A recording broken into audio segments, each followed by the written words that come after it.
Hello there, I'm Guy Whiteman, and this is Last Week on the Internet, reporting live from across the street from the new X Mansion. Wow, it's bright outside. Is that skin cancer?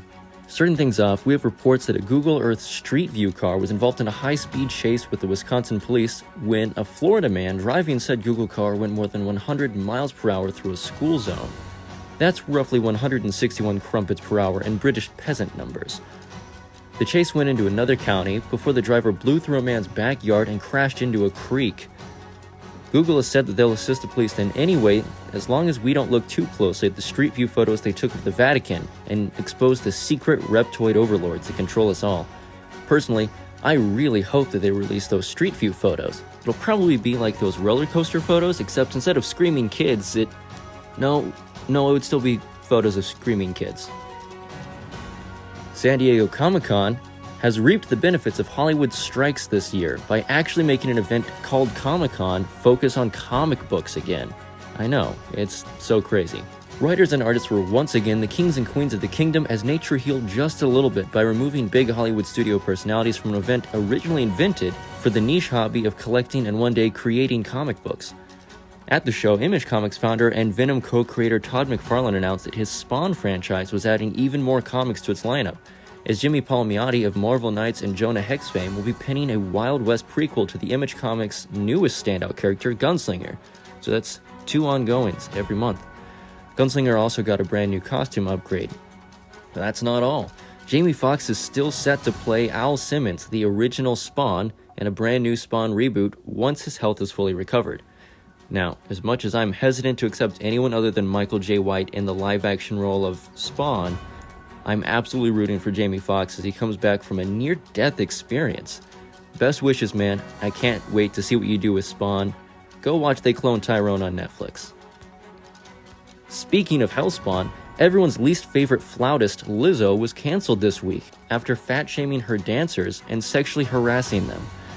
The 3 dancers are suing Lizzo and her manager at Big Girl Big Touring Incorporated, and no, that's not part of the joke, that's real, for berating dancers for their body weight before firing one of them for being too fat.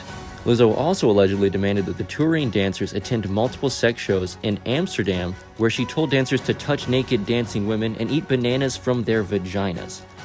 Now, I'm no health expert, but I think I'd also stop eating healthy if my only source of fruits and vegetables came out of the slathered vaginal cavity of a complete stranger. That's gotta be the worst vending machine system I've ever heard of. Lizzo's countermove was to hire Brett Ratner and Bill Cosby's lawyer to defend her, assumably because Kevin Spacey just didn't get back to her in time. Now, Lizzo claims that she was just helping the dancers lose weight by using this cool new diet she learned about at an Oceanic Hollywood event. Unfortunately, the tropical resort she attended in question was the Epstein Island.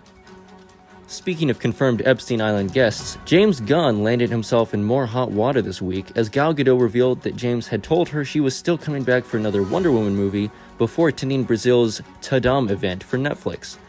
This confused many fans and reporters as Patty Jenkins was in the middle of outlining the 3rd Wonder Woman movie when James Gunn axed her from the franchise entirely. Look, I saw Wonder Woman 84 too, but she did also make the 2017 movie as well, and that's gotta count for something, right? This is just the latest in a string of confusing choices for James Gunn's alleged DCU reboot.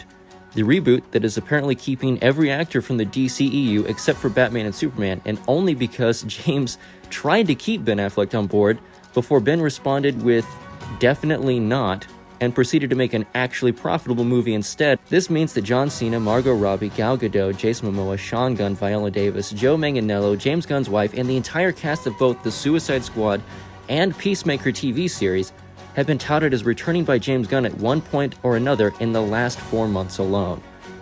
So, is this even a reboot? Why not just recast the whole DC lineup?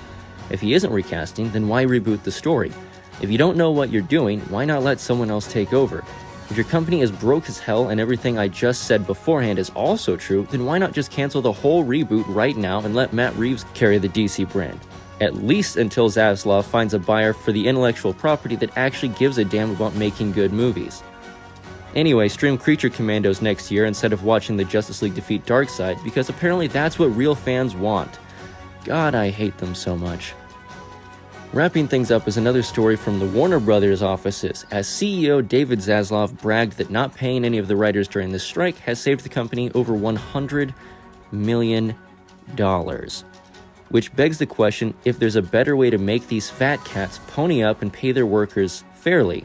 I mean, I know my boy Ron Perlman had some ideas. This comes after recent extras on Disney's WandaVision came forward saying that they were asked to go in and be 3D scanned, not knowing what it was for, only to find out that their likenesses and bodies had been fully scanned into a CGI system to be used as digital extras in tons of movies and TV shows without their consent and without pay. Yeah, I think it's about time we make these companies do the right thing.